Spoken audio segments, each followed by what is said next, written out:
બીજા મહત્વના મુદ્દા પર એક્શનમાં પોલીસ અને ગુનેગારોનું એક લાંબુ લચક લિસ્ટ તૈયાર કરવામાં આવ્યું છે। જી હા, અસામાજિક તત્વોને ડામવા માટે, તેમની કમર સીધી કરવા માટે, તેમને સીધે રસ્તે લાવવા માટે હવે ગુજરાત પોલીસ જાણે કે ખરા અર્થમાં એક્ટિવ થઈ હોય। જે આપણે પહેલાથી કહેતા આવ્યા છે કે જો ગુજરાત પોલીસ ધારે, જો ઈચ્છા શક્તિ દર્શાવે તો ગમે તે કરી શકે છે અને એ જ દિશામાં અત્યારે ગુજરાત પોલીસ કામગીરી કરી રહી છે।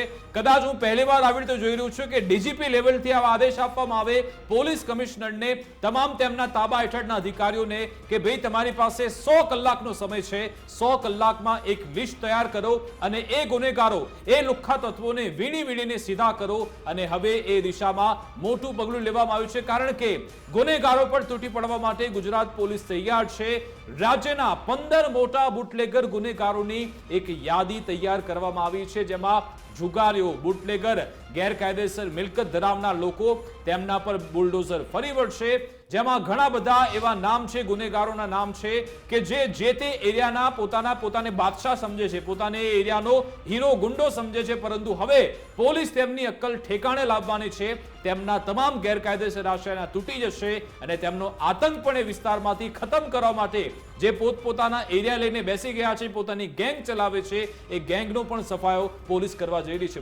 બિલકુલ વિકાસ, અને આમાં જે સૌથી અગત્યની બાબત છે કે જે લિસ્ટ તૈયાર થયું છે એમાં 7612 ગુનેગારો છે જે આદતન અપરાધી છે, હિસ્ટ્રી શીટર છે।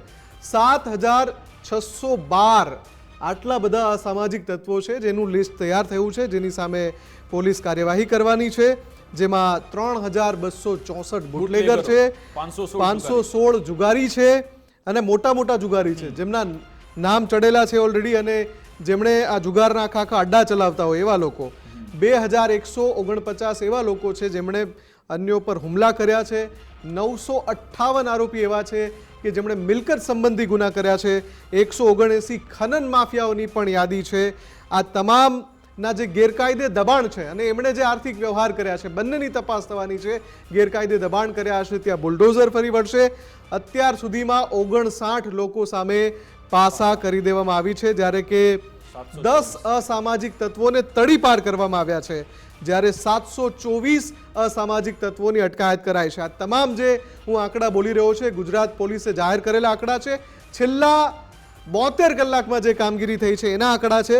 100 કલાક જે ઓપરેશન 100 કલાક ગુજરાત પોલીસ ચલાવી રહી છે તે અંતર્ગતના આંકડા છે। 16 ગેરકાયદેસર મકાન તોડી પાડવામાં આવ્યા છે। 81 વીજ કનેક્શન કટ કરવામાં આવશે, જ્યારે હજુ પણ 100 આરોપી એવા છે કે જેને પાસા અંતર્ગત પકડવામાં આવશે। 120ને તડીપાર કરવામાં આવશે। 265ની ધરપકડ કરવામાં આવશે।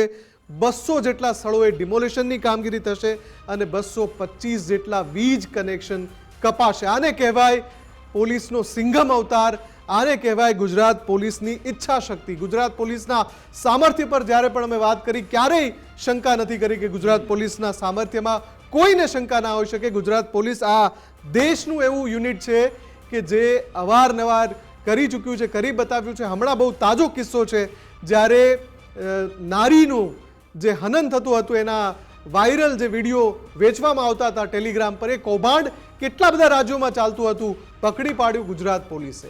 એટલે ગુજરાત પોલીસ ધારે કરી શકે, પણ સવાલ ઈચ્છા શક્તિનો છે। સવાલ એ છે કે જે આદેશ છૂટ્યો 100 કલાક માટે, એ આદેશ છૂટે ત્યાં સુધી કામગીરી કેમ નથી થતી, એ સૌથી મોટો સવાલ છે વિકાસ, કેમ કે આ તો નિરંતર ચાલતી પ્રક્રિયા હોવી જોઈએ ને।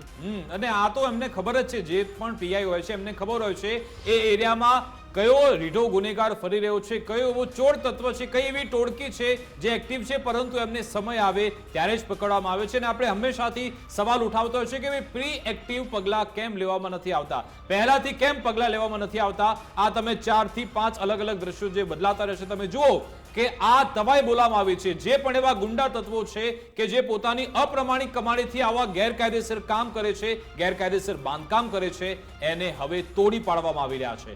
ચારે બાજુ હથોડા વાગી રહ્યા છે, બુલડોઝર ફરી રહ્યા છે, એટલે કે એ લોકોને ખબર પડી ગઈ છે કે તમે જો કાયદો હાથમાં લેશો તો જેલમાં તો જવાનું જ છે, પરંતુ તમારી જે ગેરકાયદેસર મિલકત છે, તમારા આશિયાના છે ગેરકાયદેસર, એ પણ છીનવાઈ જવાના છે। એ સ્પષ્ટ સંદેશ આપી દીધો। સીધી રીતે ગુજરાત પોલીસ ફરી વળી છે આવા સામાજિક તત્વો પર, અને સીધો મેસેજ છે તમામ આવા જે ગુંડા તત્વો છે, લુખ્ખા તત્વો છે, ટપોરીઓ છે, બુટલેગર છે, જુગારીઓ છે, જેમણે અરાજકતા ફેલાવી છે, તમામને ગુજરાત પોલીસનો સીધો સંદેશ છે કે કોઈને બક્ષવામાં નહીં આવે, પણ સાથે સાથે સમાંતર આ એક સમાંતર ચાલતો સવાલ પણ છે સાહેબ કે આ પ્રક્રિયા નિરંતર ચાલવી જોઈએ. આના માટે કોઈ ચોઘડિયું જોવાનું ના હોય, આના માટે કોઈ આદેશની રાહ ના જોવાની હોય. ભલે એક આદેશ છૂટ્યો કે 100 કલાકમાં લિસ્ટ બનાવો અને તૂટી પડો, પણ આ પ્રક્રિયા તો નિરંતર ચાલવી જોઈએ. પણ આ પ્રક્રિયા નિરંતર એટલે નથી ચાલતી વિકાસ. આ પ્રક્રિયા થાય છે કે આવા લિસ્ટ તો ઘણા બધા તૈયાર થાય છે અને પોલીસને તો ખબર જ હોય છે, એટલે તરત લિસ્ટ તૈયાર પણ થઈ ગયું. પણ એ લિસ્ટ પછી ફાઇલમાં ત્યાં ને ત્યાં ના પડ્યું રહે, એ પ્રમાણે કાર્યવાહી થાય પણ જરૂરી છે. અત્યારે તો એક્શન થઈ રહ્યું છે. ઘણા બધા એવા લોકો છે મુફદ્દલ કે જેમણે પોતાના ઘરમાં આવા હથિયાર પણ મૂકી રાખ્યા છે,